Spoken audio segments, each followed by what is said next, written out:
दोस्तों, आज हम बात करेंगे साहित्य सागर बुक के पाठ काकी की, जो कि लेखक श्री रामचंद्र गुप्त द्वारा लिखी गई है।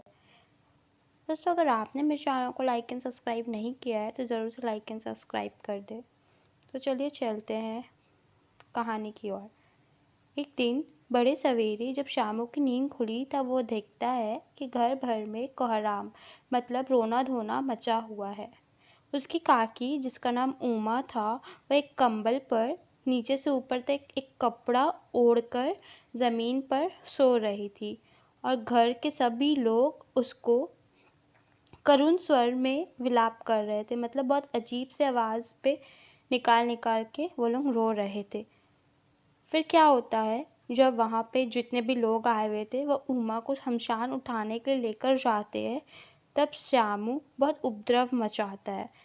वह लोगों से अपना हाथ छुटा लेता है और अपनी काकी उमा के ऊपर जाके गिरता है और बोलता है कि मेरी काकी सो रही है, आप उसे उठाकर कहाँ लेके जा रहे हो, हम इसे जाने नहीं देंगे।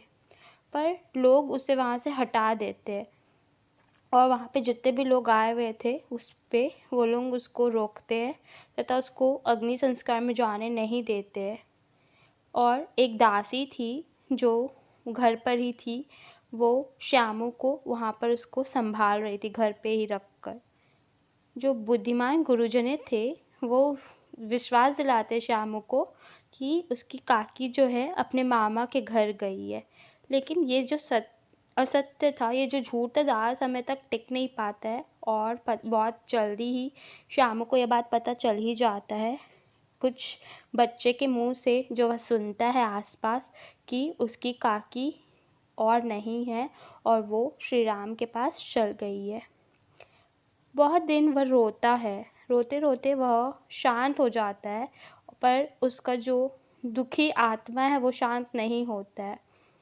वर्षा के अनंतर एक ही 2 दिन में पृथ्वी के ऊपर का पानी अगोचर हो जाता है। जब से जैसे बारिश का पानी पृथ्वी पर आकर गिरने लगता है, लेकिन अंदर ही अंदर जो होता है वो बहुत दिन तक उस चीज़ को लेकर घुटता रहता है। उसके अंदर ऐसा शोक बस गया था और वो हमेशा अकेला ही बैठा रहता है। वो हमेशा शांति से अकेले में रह के आकाश की तरफ देखता रहता है और वो एक दिन देखता है कि ऊपर पे एक पतंग उड़ रही है। पतंग को जब वो उड़ते देखता है तो नहीं पता, अचानक से उसका जो दिल है बहुत खुश हो जाता है और वो अपने काका, जिसका नाम विश्वेकर था, उसके पास जाकर बोलता है, काका आप मुझे पतंग मंगा दीजिए। लेकिन विश्वेकर जी, उसकी पत्नी का डेथ के बाद, मर जाने के बाद, वह बहुत ही अलग ही शांत तरीक़ा से रहता था। वो बोलता है शामू को, अच्छा मंगा दूंगा, और फिर वो उदास होकर बोलता है और फिर वहाँ से चल जाता है। लेकिन शामू पतंग लेने के लिए बहुत उत्साहित था। उसको बस एक ही चीज़ दिख रहा था, पतंग। वो अपना इच्छा रोक नहीं पाता है और वह देखता है कि विश्वेकर, उसके काका का कोट एक खूंटी पर टंगा हुआ है। वो उधर उधर देखता है, फिर उसको एक स्टूल दिखता है तो स्टूल को रख कर वो उस पर चढ़ता है और कोट का जेब पॉकेट टटोलता है। पॉकेट में से उसको एक चवन्नी मिलता है। वो चवन्नी लेता है और वहाँ से तुरंत भाग जाता है। फिर वहाँ पर एक उसका दोस्त था, सुखिया दासी का जो बेटा था भोला, वो श्यामू का बहुत अच्छा दोस्त था, उसका साथी भी बोल सकते हैं। श्यामू उसको 54 रुपये देता है और कहता है कि अपनी जीजू को यह पैसा देकर तुम चुपचाप से मेरे लिए एक पतंग और डोर मंगा दो। लेकिन तुम जब पतंग लाओगे, मंगवाओगे, तो अकेले में लाना ताकि कोई जान नहीं पाए। पतंग आ जाती है, वो एक अंधेरे घर पर जाता है और पतंग पर डोर बांधने लगता है और श्यामू धीरे से बोलता है कि भोला, अगर तुम किसी से एक बात नहीं कहोगे तो क्या मैं तुमको एक बात बताऊं? तो भोला सिर हिला के कहता, हाँ बोलो, मैं किसी से नहीं कहूँगा। तब श्यामू उसे बताता है कि हम जो ये पतंग मंगवाए हैं, ये पतंग ऊपर राम के यहाँ भेजेंगे, इसमें काकी पकड़ कर नीचे उतर आएगी। मैं तो लिखना नहीं जानता, श्यामू बोलता है, तो अगर लिखना मुझे आता तो मैं इस पर नाम लिख देता। लेकिन भोला जो था वो श्यामू से बहुत ज़्यादा समझदार था। वो बोलता है कि तुम बात तो बहुत अच्छी बोल रहे हो, लेकिन इसमें एक कठिनता है, एक मुश्किल है। ये डोर पतली है, तुम जो डोर लाए हो काफ़ी पतली है, इससे अगर पकड़ के काकी नीचे आएगी तो डोर बीच पे टूट सकता है। तो अगर पतंग में अगर तुम मोटा रस्सी बांधोगे तो सब ठीक हो जाएगा, काकी आराम से नीचे उतर पाएगी। श्यामू यह बात को बहुत सोचता है और वह सोचता है कि यह बात तो उसने बहुत सही बोली है, लेकिन प्रॉब्लम ये है कि इतना मोटी वो रस्सी जो वो लाएगा तो लाएगा कहाँ से। उसके पास ना तो पैसे हैं और घर के जितने भी लोग हैं वो तो बिना, उसको लगता है कि वो काकी को बिना दया माया रहम के उसको जला के आए और वो उस काम के लिए उसको कुछ नहीं देंगे। तो वो सोचता है कि जो करना है मुझे ही करना है। तो उस दिन शाम बहुत चिंता में रहता है और पूरा रात वह सो नहीं पाता है। पहले दिन की तरकीब से दूसरे दिन उसने विश्वेकर के कोट से 1 रुपया निकाला। फिर उसे एक तरकीब आता है कि क्यों ना काका विश्वेकर के कोट से ही पैसा निकाला जाए और उस पैसे से रस्सी खरीदी जाए।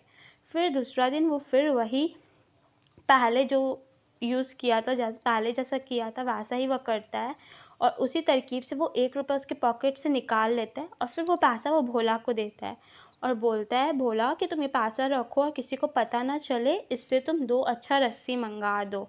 एक पतली रस्सी ओछी पड़ेगी, ओछी मतलब छोटी पड़ेगी, तो तुम 2 मोटी मोटी रस्सी ली आना। और वो एक जवाहर भैया है, उससे वो उस कागज पर काकी लिखवा लेगा ताकि वह पतंग आराम से काकी के पास ही पहुँचे और हमारा जो पतंग देख के काकी आराम से ऊपर से नीचे उतर के आ जाए। 2 घंटे बाद क्या होता है कि बहुत खुश मन से शामू और भोला अंधेर कोठरी में चल जाता है और बैठे बैठे रस्सी में पतंग बांधता है। अचानक से क्या होता है कि उसके काका विश्वेकर वहाँ आ जाते हैं, जिससे शुभ कार्य में विघ्न पड़ जाता है, मतलब अच्छा काम करते करते जिसमें उसका अड़चन आ जाता है। भोला और श्यामू दोनों को उसके काका धमका कर बोलते हैं कि क्या तुमने मेरे कोट से पैसा निकाला है।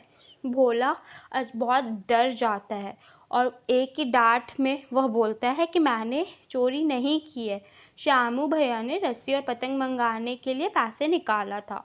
विश्वेकर को बहुत गुस्सा आता है तथा वो श्यामू को 2 तमाचे मार देता है मुंह फेस पे और बोलता है कि तुम चोरी करते हो, चोरी करके तुम्हें जेल जाना है, अभी मैं तुम्हें समझाता हूँ। और फिर उसको मारता है तमाचा और फिर उसको कान मलने के बाद उसका पतंग फाड़ देता है। पतंग फाड़ने के बाद वह रस्सी की तरफ देखता है और रस्सी में उसे यह दिखाई देता है और पूछता है भोला से कि यह रस्सी किसने मंगाई है। भोला बोलता है कि श्यामू मंगाई है। श्यामू बोलता है कि इस पतंग से खींचकर काकी को राम भगवान के यहाँ से नीचे उतारेगा। विश्वेकर एकदम हताश हो जाता है और बिना कुछ बोले वहीं पे खड़े हो जाते हैं।